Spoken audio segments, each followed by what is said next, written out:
The Great Hyperspace War was a war fought between the Galactic Republic and the Jedi Order against the Sith Empire in 5000 BBY and ended that same year. The conflict encompassed the entire Galactic Republic through the major forces focused their attention on three Republic worlds, and later took the war to the remote star system Primus Gloid and the Sith mausoleum world of Korriban. After it overcame its initial shock of the Sith invasion, the Galactic Republic's armadas regrouped and annihilated the Sith Empire, forcing the Sith Lord Naga Sadow to exile himself on Yavin 4 for the remainder of his life. Some of the key battles in this war was the Battle of Coruscant, the Battle of Chorus Major, the Battle of Kurik, the Battle of Primus Guland, First Battle of Korriban, and the Second Battle of Korriban. It's heavily explored in the Star Wars The Old Republic series because they talk about how the Sith Empire of the Old Republic era in the Old Republic MMO is the Empire from the Hyperspace War, waiting 13 centuries for this opportunity to return and take revenge on the Empire.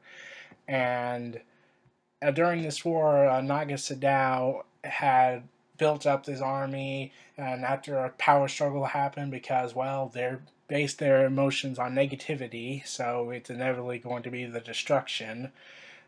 And he used two Republic people who who just came across Korriban and were incidentally caught in the middle of this fight, and that pretty much jump started the whole modern Sith Empire War, Sith Galactic Republic Wars, because two people accidentally landed on Korriban during a Sith Civil War.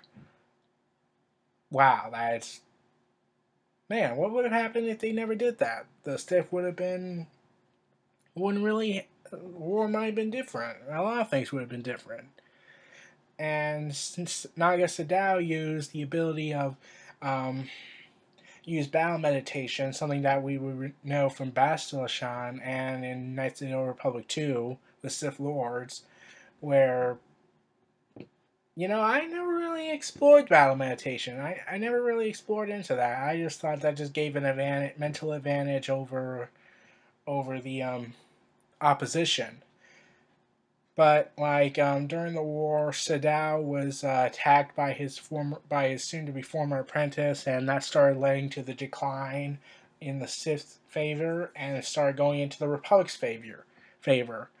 Where after the battle was over, Naga Sadow was attacked by Republican Jedi forces, and then he fled, blew up a star, killed everyone that was there. And then later went back to Korriban, and another civil war broke out. And after his side defeated them, Republic attacked Korriban, and Naga Sadow went into permanent exile in the same year, 5000 BBY, where he remained there till the day he died. But the Supreme Chancellor of that era was not amused, not impressed, thought they should do more. So in the aftermath of the Battle of Korriban and Sadow's disappearance, the Supreme Chancellor, I can't pronounce his name, ordered a general invasion of Sith space, ordered the Jedi and the Republic to pretty much do a military expedition throughout the territories ruled by the Sith Empire, wiping them all out. And, well, when it happened, Master Nostrel of Knights of the Old Republic MMO said that might have been a huge mistake because various Sith empires left known space and went to the unknown regions, led by the modern Sith Emperor of that era, of the later era, to grow his power, consolidate, build up its regime, build up its army, to eventually begin for a galactic-wide invasion that led to the Great Galactic War in 3681 BBY, and we all know how that war happened. So had it had been done differently, the war may have not happened, or it would have happened to a lesser extent than the one they got in the Great Galactic War. But the decision was already made. The Sith Empire broke off into two separate groups, one ruled by Naga Sadow and one ruled by the Emperor, by the modern Emperor of the Old Republic MMO. and Naga Sadao was building up his own little life, building it, basically stayed in exile, and the Sith there died out.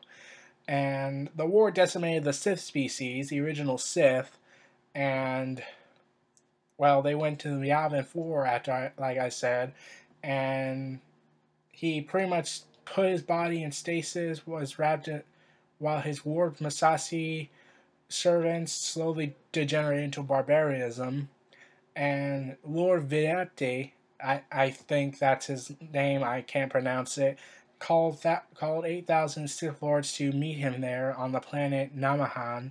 Taking control of their minds, he conducted a great ritual that consumed them, the planet's population, and the very force itself, leaving nothing more than Nahan as little more than a void. Thus empowered, the Emperor abandoned his mortal name and became only known as the Sith Emperor. Blaming the devastation on the Jedi, the Emperor led the remnants of the Empire in a 20-year journey into the unknown regions until they came across the long-forgotten Sith colony of Dromund Kaas. There he performed the dark rituals, altering the planet's ion sphere into electrical storm. He rebuilt the Sith forces and bided his time, which I said would later lead to the Great Galactic War in 3681 BBY. Well, everyone, this was Neo Reality Antunes. Feel free to like, comment, subscribe, and donate, and stay tuned for more.